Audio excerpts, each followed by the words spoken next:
Welcome to E360 TV, the live streaming and on-demand destination for influential voices and enlightened audiences. We offer trending, grassroots, and purpose-driven content across a diverse range of interests. E360 TV is more than just watching programs. We offer the ability to interact with live shows connecting audiences to real, authentic influencers and storytellers while streaming to millions of devices.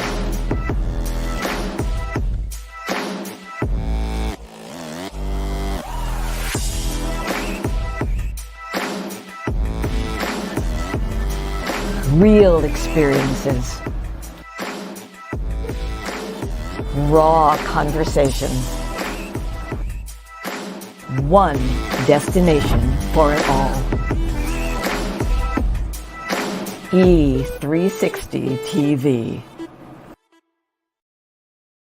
This world is changing more and more every day, and we've decided to change right along with it. My name is Dr. Lauren Michaels Harris, and I'm the president of Trajectory TV Network. At Trajectory, our vision is to provide a creative platform for top content creators and storytellers from around the globe.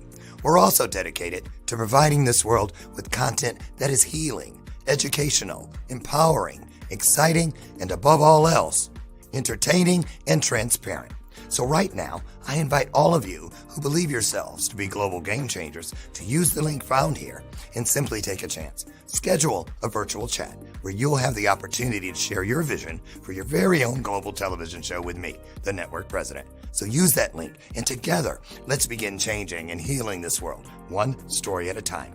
And remember, whether you have years of experience in front of the camera or zero experience, it doesn't matter. What matters the most is your desire to share great content through television and a willingness to share it with passion and with purpose.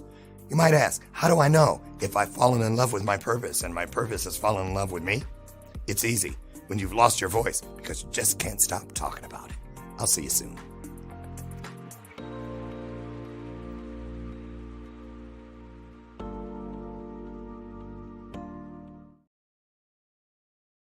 You can navigate the legal and emotional journey of divorce and exit a marriage the way you entered it, with mindfulness, love, and respect. Solace Divorce Mediation is a full-service law practice helping couples focus on the health and well-being of children and their forever co-parenting family. Our streamlined divorce journey offers flat fees with an estimated completion time frame of 2 to 4 months. If you or a friend need us, visit solacedivorce.com.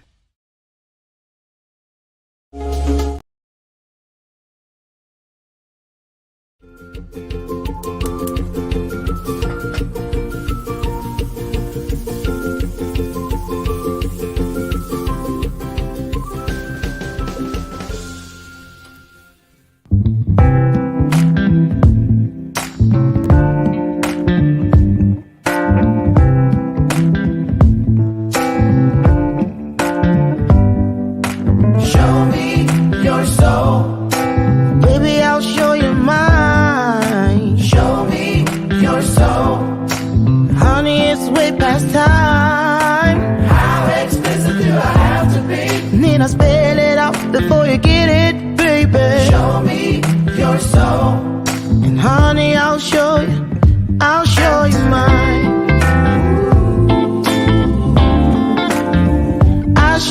mine.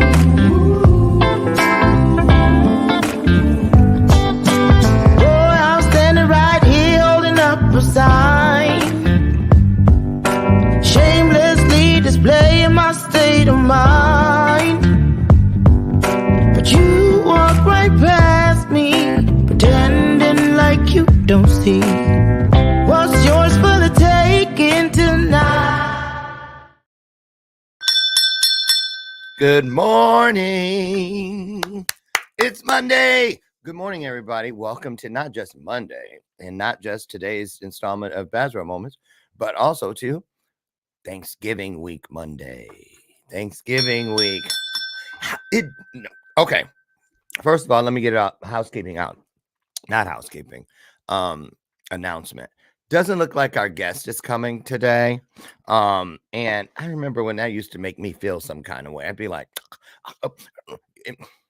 now I just look at it as divine timing. I'm like, okay, well, they wasn't supposed to be here, or they would have been here. And you don't, it also, you assume, oh, they're sleeping. Oh, they just da da da. You don't know what's going on. Something could be going on in that person's life, right? So that's what I love about this job and about this experience that we get together. It really does help shape us if we allow it into better people. That's just how I feel about it. So got to know why you do what you do, right? That's it. So anyway, Thanksgiving weekend, our guest isn't going to be here. But here's how you deal with when someone doesn't show up. She will now forever be referred to as she who will remain nameless. I'm kidding. Listen, welcome to today's installment. I said, say hello to my sidekick, Lucy McGillicuddy Ricardo. I'm Dr. Lauren. So anyway, what are we going to do since there's no guests? I'll tell you what we're going to do. We're just going to have a conversation. And I love these when I really let myself ease into the reality that it's happening, which I'm attempting to do right now. So getting the old out, letting the new in. Can I get an amen? So it's the holidays. And you know what's so interesting that I want to share today? And I want you to share too how you feel about it. It's like the holidays are great markers for where you were in your life in certain periods of your life, different seasons. You can go back. Oh my God. Seriously. For instance, when I look at like what Christmas means today, and then you can go back to what Christmas felt like, just use Christmas morning. It was different then as it is now. You know what I'm saying? For a myriad of reasons. But who is that? Oh, hold on, you guys. It's D Grant. You're live on my show right now, right? I figured that you had a show. I was wondering why you called me 4 minutes ago. Why do you think? Because I sent you an invite if you wanted to come in and kick it with us. Something happened with today's guest. But anyway, we're having a conversation here about the holidays. Well, you guys have fun. I'll see you later. Okay. So anyway, back to the holidays. I was asking my husband, Brian, who you guys know, Dr. Brian, he's a therapist. And you don't have to be a therapist to know what I'm going to talk about first about the holidays. So many people get depressed during the holidays. And I gotta admit, I remember when I used to get depressed about the holidays, but it wasn't the holidays I was depressed about, really. It was the decisions I had made that affected those holidays. That's really what it was. Seriously. For instance, man, oh my goodness, I was so depressed one Christmas. Let me tell you about this. Back when I was in the heat of my drug addiction, I remember it was in Phoenix, Arizona. It was we started hanging out and partying together on Christmas Eve, right? None of us by Christmas morning had any money left, of course, because we'd blown it all. That's what happens in drugs. Any addiction, it's going to take. That's all. That's really what it's about. So anyway, we were sitting there, and we literally ate for Christmas dinner. Are you ready for this? There's like 4 of us. We literally had nothing to eat for Christmas dinner but condiments. So a squirt of mustard, a squirt of ketchup, half a spoon of relish, because there wasn't that much in the jar. And I think there was like some horseradish or something, which I'm sorry, not for me. But anyway, but the interesting part was, here we were, 4 addicts, some condiments in a trailer on Christmas morning. And I was really going down the rabbit hole fast. I mean, we're out of drugs, out of money, and all we really had was each other. And I didn't think that. I'm looking around, me and 3 addicts. How is that valuable? And then one of them said, well, it just might be condiments, but there are a lot of people right now that don't have that. And If you want to take it a step further, it's not just condiments, but it's condiments with a roof over our heads. There's a lot of people that don't have that. And this girl just kept on until it became something that we all started speaking. Yep. And at least I can eat the condiments with both my hands if I want. There's somebody who doesn't have that. And I mean, it may seem on the outside like it was one of the worst Christmas mornings of my life, but in a lot of ways, it was also one of the best, you see. Because I can tell you, you know why? Because I can tell you a life-changing lesson from that Christmas morning. I mean, there were tons of, when you're a kid, of course, it's all about the toys, Christmas morning. Okay, duh. Right. But as we get older, and as we go, it's not even as we get older. Let me rephrase. May I eat my Cheerios and banana? Thank you. As we move further along our journey, I think the holidays begin to mean, or should begin to mean, a lot more than they did the last time, if that makes any sense. I'm not kidding you. I mean, I think it really should be. I learn something every year about myself. Okay, here's another good one. Have you ever played this game with yourself at Christmas where you say when you go shopping, it's hard for me not to buy something for myself? I'm not kidding. And I feel guilty with it, but it's like a deal or something, or, oh my God, look, that's what I was looking for. And I'll feel like it's not okay. But then I play this little game with myself to get out of the negative part of it, or like it's wrong or something like that. So what I'm saying is the holidays bring a lot of things out of us that only the holidays bring out of us. So, and we haven't even gotten to the family part. I mean, all of those dynamics about whose house you're at, who's going to be there, this and the other. A lot of people, let me ask you this. Do you ever feel, how do you feel about the commercial part of Christmas? Do you feel like, what about when you don't have enough money to get all the things you want to get for people? Is it about the things? I want to talk about today traditions.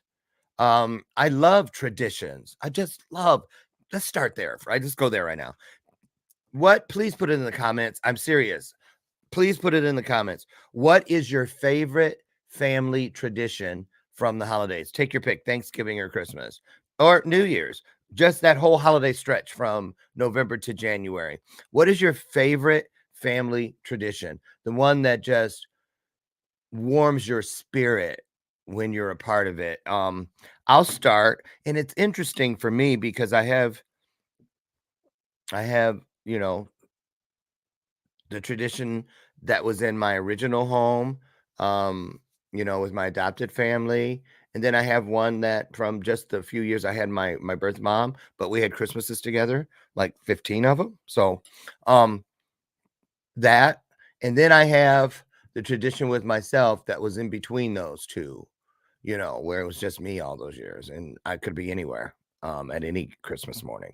So what is your favorite Christmas memory, and not memory, tradition? So I'll say, out of all of it, just life in general for me, my favorite Christmas tradition would have to be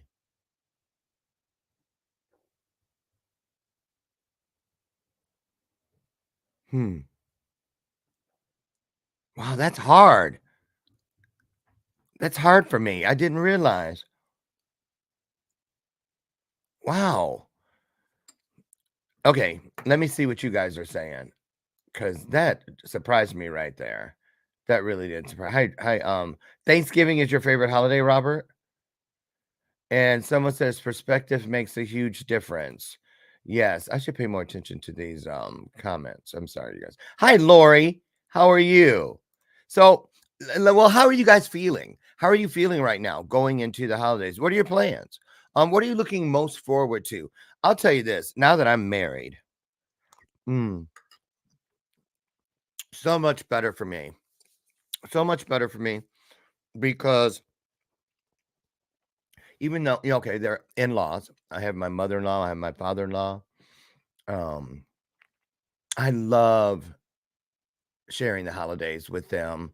I love that it feels like a family again. I really miss that, and I had lied to myself for decades, you guys. I'm not kidding. You know how when things are gone, you go, it was overrated. No big deal, blah, blah, blah. But I really had fooled myself into believing that it didn't matter. And that wasn't a good thing. You know why? Because the more I solidified that false belief that not having a family at the holidays doesn't bother me. I mean, if it doesn't, it doesn't. You don't have to make it feel that way. You see what I'm saying? But I acted like it didn't matter, and it really did. And what that was doing was really cementing my feelings of me not deserving, feelings of being unworthy.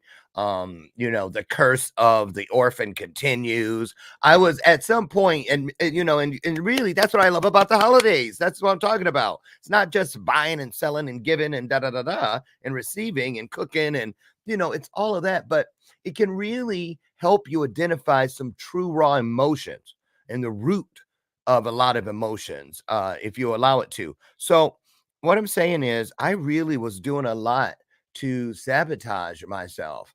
And the holidays, a lot of people fall into Blasville. So I'm just wondering, what are some antidotes? Because when you're out of it and you're sad and you're down, that's like poison. But think about this. Okay, if a poison is in something and you want an antidote, what do you use to get the antidote? The poison. Exactly. So that's kind of what I mean about looking at everything, even the holidays from the past. Remember when it was a lot worse? Remember when it was a lot maybe better? Whatever it is, it just is. So I'm still trying to figure out what my favorite tradition. Oh, I know. In my adoptive family, it was in my adoptive family, and my favorite. Yeah, this is it. We would open our Christmas presents on Christmas Eve night, and I loved it. It was to me so much better at night than Christmas morning. It just was. And I would stay up playing with my stuff until the wee hours of the morning, which my mom loved because then I wouldn't wake up until it was time for Christmas dinner, lunchtime. Right, right. And I'd say in the house would be quiet and just things like that. So that would be it for me. That would be it for me. So I'm gonna go to a commercial and I want you let me see. Are you guys being honest about how the holidays make you feel? Um, oh, Robert says Thanksgiving was the only holiday, I'm assuming. I tried to get off each year at work. That one time I didn't and did not get the earliest finish as per selection rules. You kill me, Robert. And hitherefore I goeth.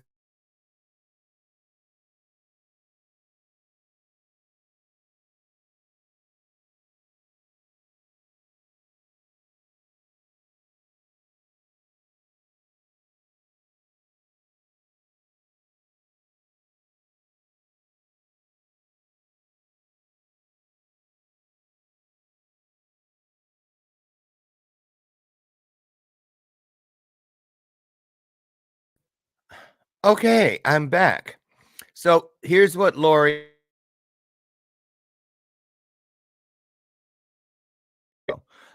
Good morning. Awesome. What? Oh, you guys are having your own. Oh Lord. Lori, girl. Facebook user. Here we go. Who are you? Can you put your name in? A Facebook user says, on Christmas morning, I love cooking breakfast for my family and spending time at the table with them before any gifts are open. Yeah. Yeah, yeah, yeah. That's nice. That's nice. Do we do that? Um, yeah, we have a Christmas breakfast, Brian and I. Um, because we are always. What about this? Do you prefer Christmas at your place, or that's what a lot of families do. They all have their breakfast and Christmas presents and stuff, and then go to somebody's house to eat. But what about when you have to travel for Christmas? Do you guys, any of you, do that? It's different than waking up in your own house on Christmas morning. That's a whole nother thing. And there are some people that never wake up in their own house on Christmas morning. They always have to go to wherever the family is. I know, right? Wait, that's us. Oops. Okay. So Robert, we get it. Thanksgiving is yours. Oh, that breakfast one. I wish I knew who that was. Let me keep looking. Okay, we're gonna take a quick break, and then when we come back, oh, you know what I'm gonna give you guys right now? Hopopono blessing. We're gonna listen to that and let that wash over you. That way, if anybody has any kind of negativity or any toxic frequency or just anything that's not serving you today, early in the morning, we're here together, and it doesn't matter how many of us it is. It just the promise says 2 or more. You see what I'm saying? The promise is 2 or more. And the guests didn't come, and we're here, and I'm kind of rambling, and it's the holidays.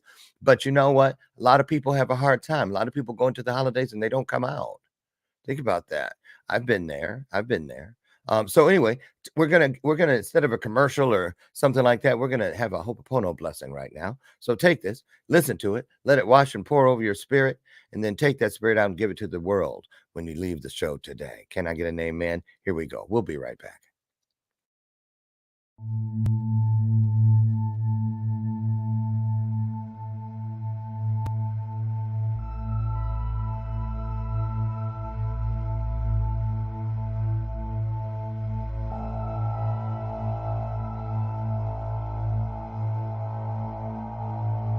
I'm sorry, I love you, forgive me, thank you. I'm sorry, I love you, forgive me, thank you.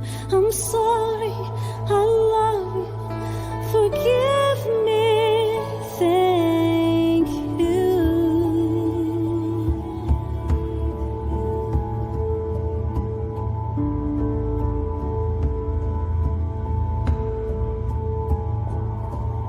I'm sorry, I love you, forgive me, thank you. I'm sorry, I love you, forgive me, thank you. I'm sorry, I love you, forgive me, thank you.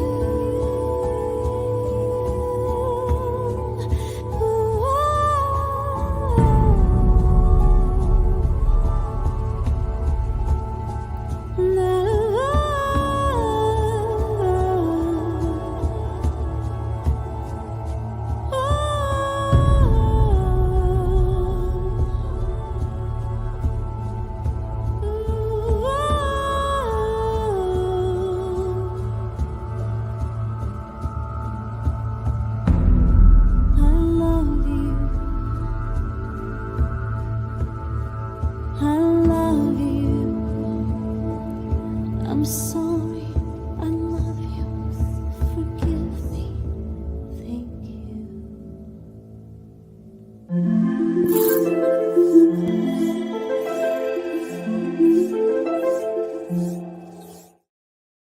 Okay, welcome back to today's installment of Bathrobe Moments. I'm Dr. Lauren, and it's an impromptu kind of Monday, and that's how life is. You know, I always tell people are like, because if you just came in lately, our guest was a no-show today, so we kind of just tap danced through the hour and still are. But it's it's like this. It is what it is, and we need to learn to what do you do when you find an empty slot in your schedule. What do? You just say, oh, well, I'll go back to bed, pull the covers over my head, or do you do your best to fill it with something purposeful? Can I get an amen? And a conversation with friends is very valuable. It's always something I remember when I wished I had some friends to converse with and I didn't. So again, it's all about gratitude. Can I get an amen? Thank you so much. So anyway, as I make my way through my Cheerios and banana, I found a little clip about that holiday blues thing, because we're not going to claim that. we're gonna and here's another thing. When we come back from the clip, remind me, you guys, because you know my ADHD, I'll be all over the place. Also, I like to use the end of the year to just look through a lens of gratitude. I'm not kidding you. It's like this. Let's use this mirror as an example. It's I need to clean this thing.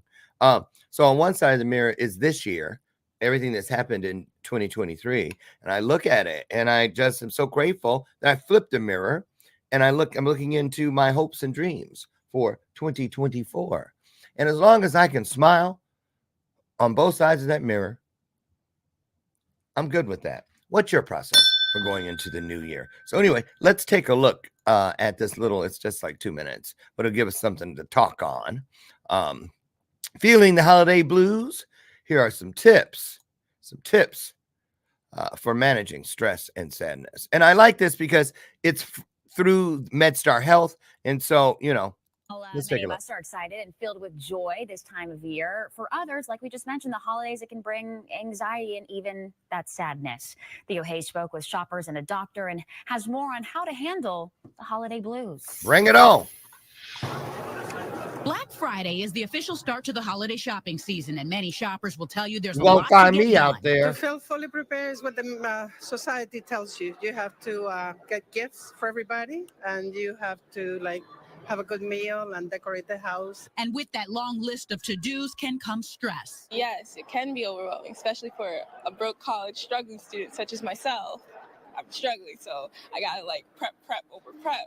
Summertime is my prep season. The holidays are synonymous with family, and whether it's getting along at the dinner table or missing those who've passed on, for many, it can also bring on bouts of depression. I lost my wife about 10 years ago, and I think about her all the time. And when around this time, we used to have great times together and everything, and that's why I feel depressed. Dr. Elias Shai is the Regional Medical Director for Behavioral Health at MedStar North and says sadness, anxiety, and stress this time of year are common. The holiday is supposed to be a time of joy, a time of pleasure, a time of togetherness.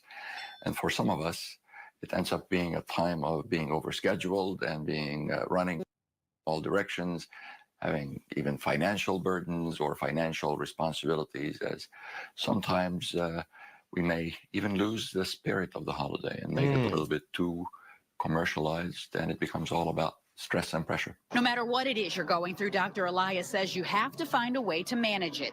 He says alcohol typically makes things worse and that it's important to exercise and watch your diet this time of year. Make sure you're getting sunlight and plenty of rest. Gather with loved ones. Don't isolate. That could be a sign things are getting too tough. I just want to be by myself. I don't feel like eating. I don't feel like showering. I don't feel like doing the basic things that I've always done without much effort.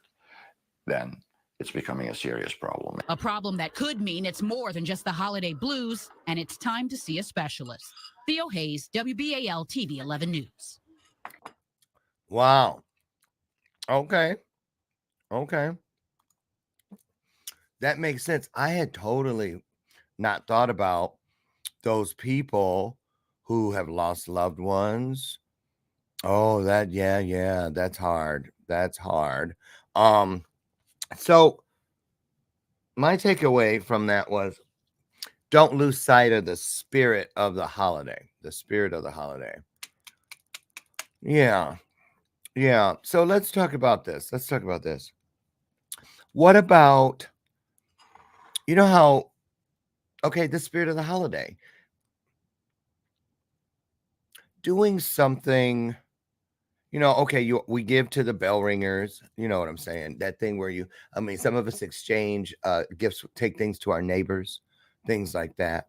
The spirit of the holiday. That's what I think it is too. That's a big piece of it. Even like people that would get together back in the day. I haven't seen it since I was a little boy, but there used to be a thing called Christmas caroling. And it was pretty big. When I was a little boy, a lot of people did it. Went around. If you have ever experienced Christmas caroling, done it, or received it, put in the comments. Where do you think Christmas caroling went? What happened? Right? You know what? Let me Google that. I want to see if I can find a clip on that. Because that's a good question, and I want to know. Let's see. Let me see real quick, you guys. Bear with me. It's just us, so I mean, we got to talk about something. I'm gonna type in the lost art of Christmas caroling. Do you think anything will come up?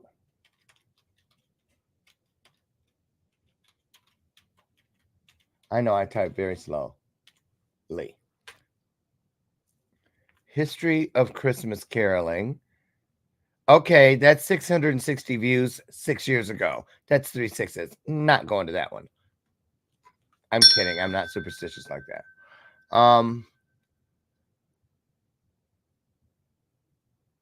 Okay, wait, is that one? I'm looking for a reason. No, that's crooning. Okay, well, let's take a look. I guess we are watching that. Let's see what the history of Christmas caroling is.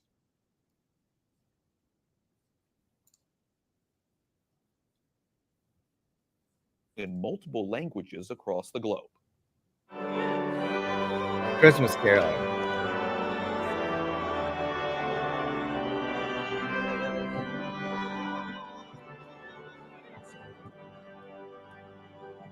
This music comes from the Christmas Mass at the Basilica of the National Shrine of the Immaculate Conception. Clearly Tim Catholic. Johnson, director of the Institute of Sacred Music at the Catholic University, joins us now. Tim, when did carols become part of the Christmas celebration?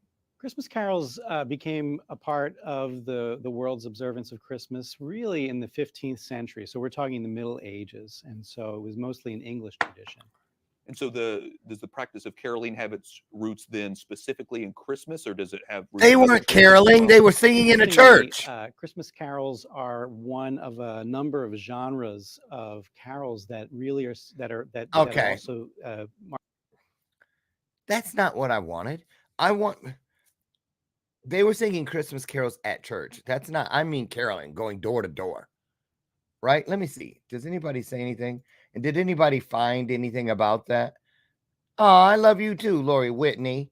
Facebook user, where are you? Hi, John Tay Hall, basketball player. John Tay, what's the name of the team you're on now? John Tay was a Harlem Globetrotter at one point, but I think he's doing that professional work again, but I think it's a different team. I'm looking at what you guys are saying. There's a lot of stuff in here. This person says, hi, Facebook user. I wish I knew your name. I love Christmas at my place. As I am getting older, I would like to travel and have Christmas in a warm climate. Let me tell you something. Well, from someone who lived in California, lived in Phoenix, and yeah, it's nice, but it's not, I don't know. I just like Christmas where there's snow. And I mean, is that because that's how I was raised? It's just something about 90-degree weather on Christmas morning that just, I don't know. But where? That could make me a believer. When you say warm climate, like where? You're talking Fiji? Florida? Where? Tell me. I want to know. So, okay. Kimberly, ooh. Oh, no, you're probably not at work yet. Hi, Kimberly. And yes, I got your quote, and I'll be getting back with you. Thanks, Kimberly. Kimberly is the owner of Crystal Clear, and that's clear with a K, cleaning service here in my own town of Naperville. Hi, Kimberly. So anyway, John Tay, oh, Cancun, Mexico. Well, that's where we go. Is it Cancun or Cabo? Cabo. We go to, wait. Yeah, Cabo. That's where we go. We go to Cabo.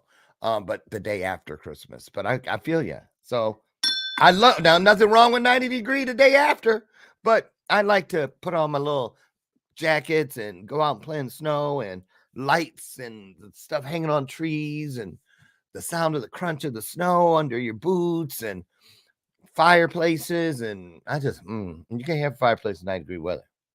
Well, you could. Not the same. So anyway, let me ask you this. Let's talk about budgeting for the holiday spending. Let's talk about that. Do you think, is it possible to set a budget for how much you're going to spend on gifts for others? And if you do set a budget, are you setting a budget for each person or an overall budget of what you will spend? I got, $2,000 and I got to spend it over 30 people or whatever the case may be. Or do you say, oh, Grandma Jenny, she's getting up there, da da da da. She's the matriarch of the family. I'll spend $500 on her. Whereas, that sister-in-law who you really can't stand, I'll spend $15 on her. And that's being generous. Oh, don't judge. You've been there. Oh, I got one, you guys. I got a memory, a holiday memory you're going to love. Are you ready for this? You're going to thank me for this memory. Promise. You're going to thank me. Okay. Do you remember when you were a kid, how excited and how important it was to go with your mom to buy your teacher's Christmas present?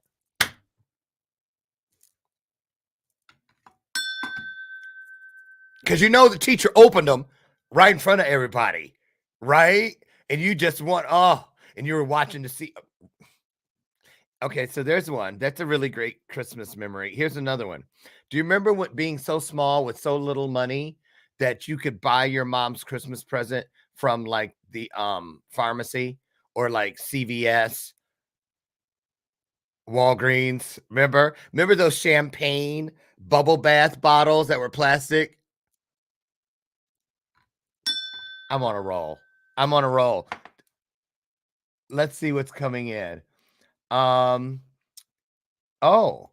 Kim says last year she developed a gift budget in an account for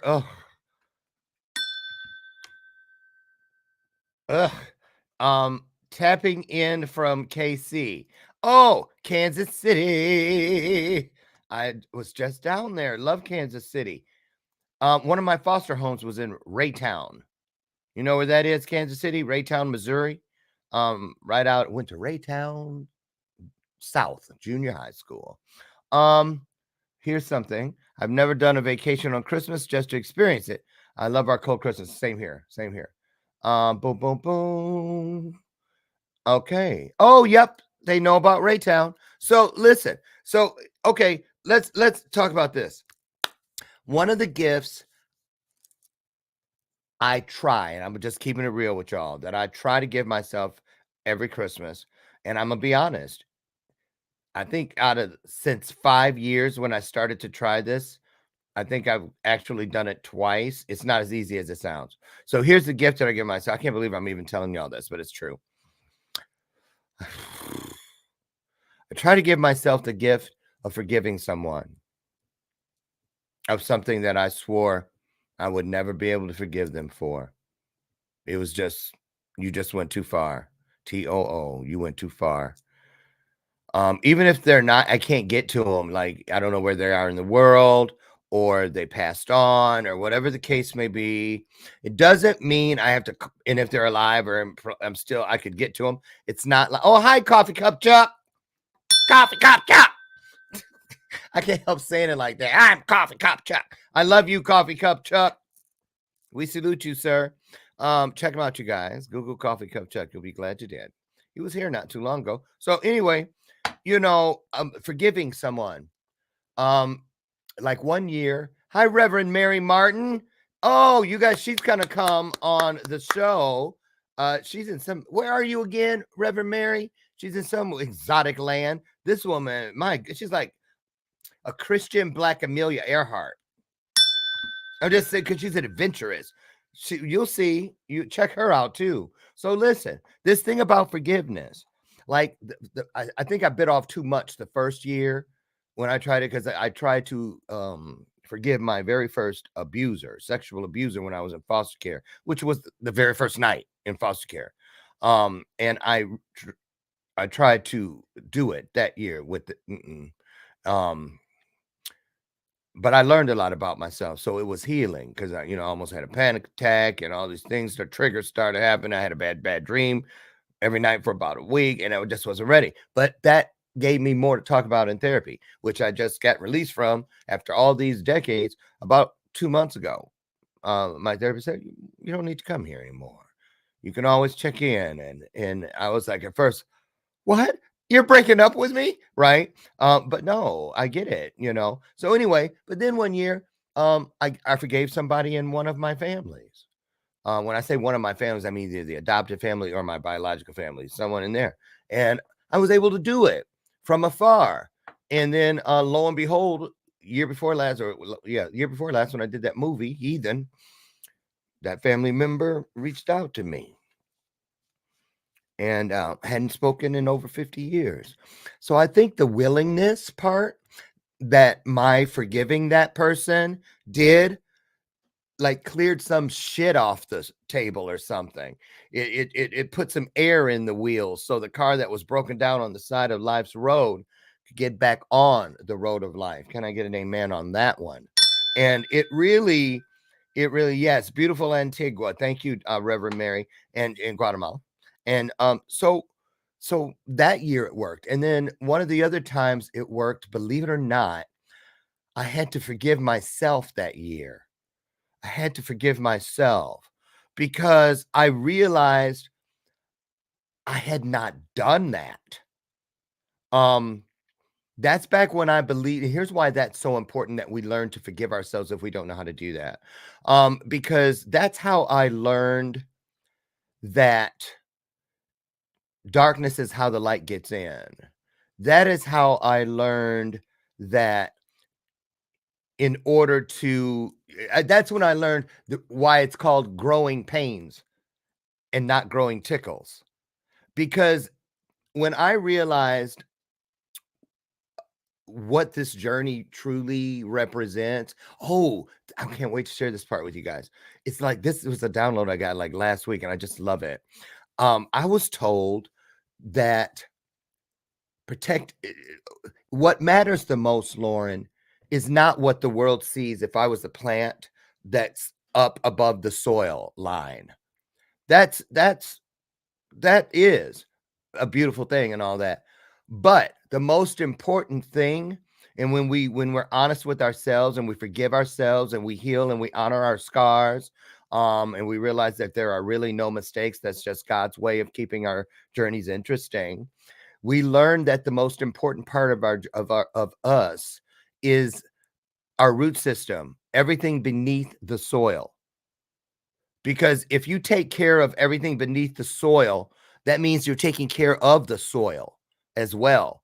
And so that means the people we bring in, what we water our soil with, y'all better stick with it. Stay with me. Are you tracking? I certainly hope you're tracking this. It's a big deal. It's a big deal. So, here again, cycles.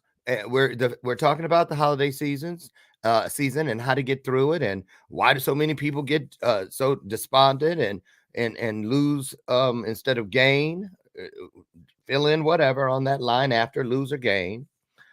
The true spirit of the season. And I'll say this, don't just look for the true spirit of the season known as the holidays.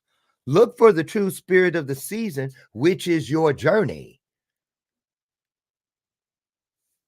I'm gonna let that hang out there for a second. The true season, which is your journey. I mean it. I'm 61 years old. I am grateful that my life feels like it does now than having it all cushy and handed to me so I could be entitled. Back when I was young, when I was like, how come everybody seems like they have it better than me? How come those kids get to have that and that and that and I don't get? See, that's how it felt at the time. But I'd rather be a little itchy and uncomfortable on something that, I don't have control over back then than now. I'm just saying, I'm grateful. I'm grateful. I am so grateful that it came the way that it came. I am grateful that it is going in the manner in which it is going. Say that, ask yourself if that's how you feel. In case you didn't get it, that's another one of those I'm going to let just hang out there for a second. Ask yourself how you feel. Listen, y'all, there's 2 wars that we know of going on in this world right now. In any given moment, And Reverend Mary, you can attest to this. You're out there on the front lines in this world. We all are, believe it or not, but she's out in another country doing kingdom work.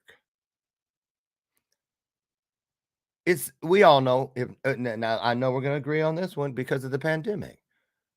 We can all wake up and everything we know to be true has changed just like that. As we make our way through this holiday season, and think about the bell ringers out for, the Salvation Army bell ringers with the red buckets. I always look at that. That stands out to me because they come right they started right after day after Halloween this year. Excuse me. I know a little bit about that because I know a lot of guys when I was homeless. They were the bell ringers. A lot of homeless guys, a lot of guys from shelters and stuff get those jobs, bell ringing during the holiday season. And I heard one of them say one time, "Boy, I wish I could ring that bell all year long." But he was talking about so he could get paid. But then I thought about, I bet you think you say that. I bet you the people that get fed through it wish that too. Because people are still hungry, even when it's not the Christmas season. So that's what brings me back to that thing about what are you doing to find the true spirit of the season you are living right now? How's your legacy looking? How's it looking? We saw in the clip, they said a lot of people get depressed, despondent, because of people that are no longer with us. Well, one of those seats around one of those tables one day is going to, those empty seats is going to belong to every single one of us. And it's not about the fact that the seat is empty. It's going to be that way for every person that ever lives. Time is the only thing we're in competition with. It runs out for all of us. But what's important is when they look over to that seat or that seat that used to be occupied by you, and now there's a new family member coming up. That baby that was at the little kid's table is now a teenager sitting in the seat you used to occupy. Somebody's going to say, are they going to say, that seat, youngster, you're sitting in used to belong to your aunt. And she was a great woman who did great things. That seat used to belong to your nephew, to your uncle, to your grandfather, to a dear friend. Let me tell you about that person who used to occupy that seat. See, that's what I really believe we should focus on first and foremost. And that way, even if you have to use it as a diving off point, the holiday season, and you find the spirit of the holiday season, and then you take that same formula, that same combination, that same process, and you use it, take it into the new year with you. If you're a quarterly person, worry about carrying it into the first quarter, the first week, the first hour, the first minute, the first moment. I love that book, A Purpose-Driven Life. But I remember when I heard that title, I said, I can't pick that book up because right now I have to live a purpose-driven moment. My ice was just that thin, and I was definitely skating on it. And I had to find my way to a purpose-driven moment so that it could lead me to a purpose-driven minute, purpose-driven hour, purpose-driven day, week, month, year, decade, season, lifetime.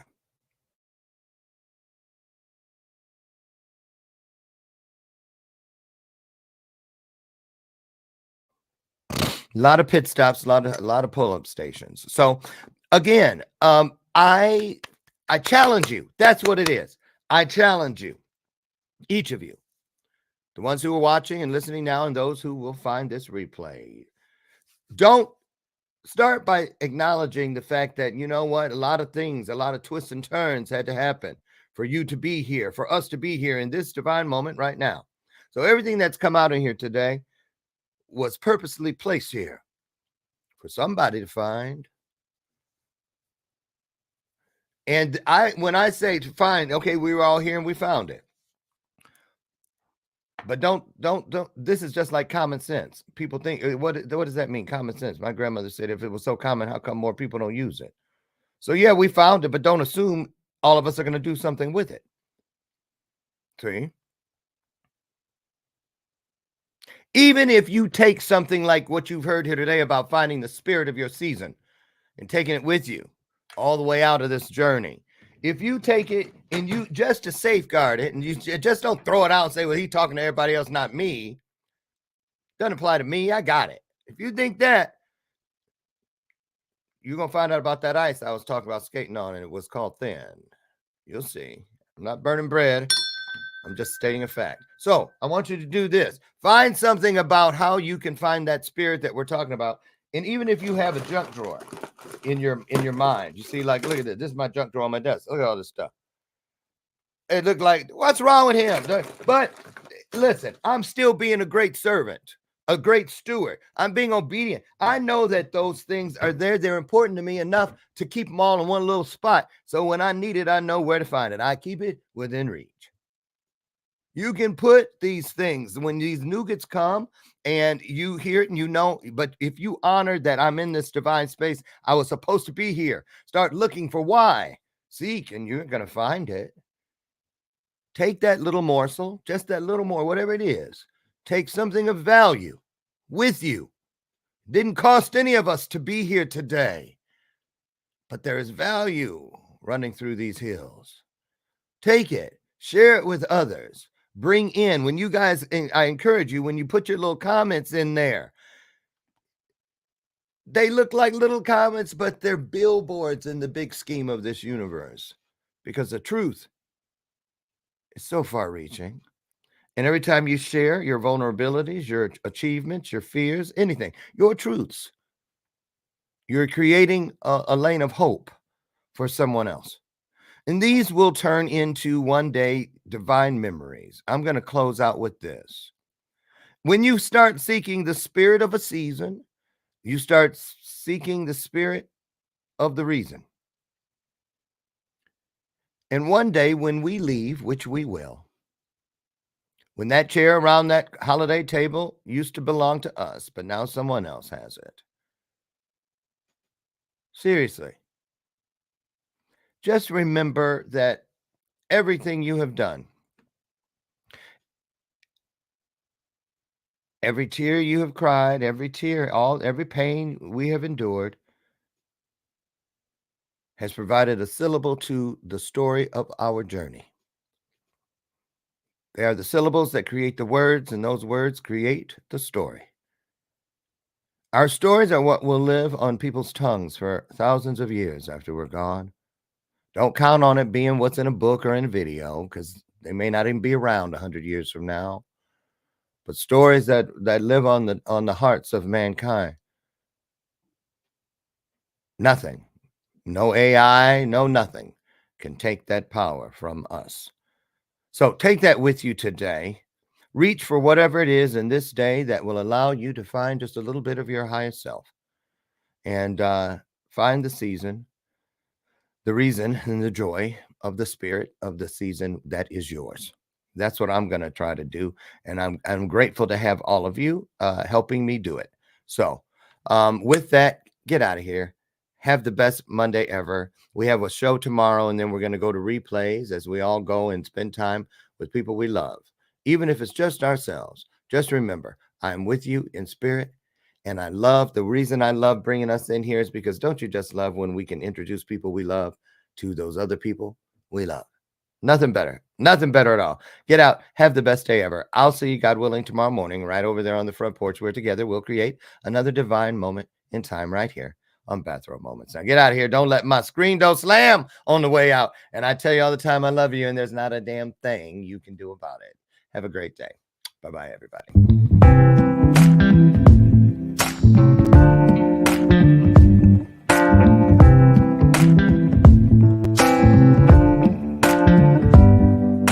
Show me your soul. Baby, I'll show you mine. Show me your soul.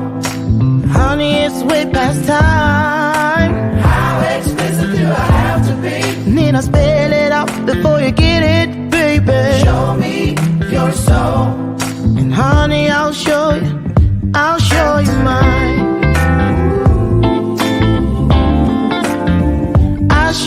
mine.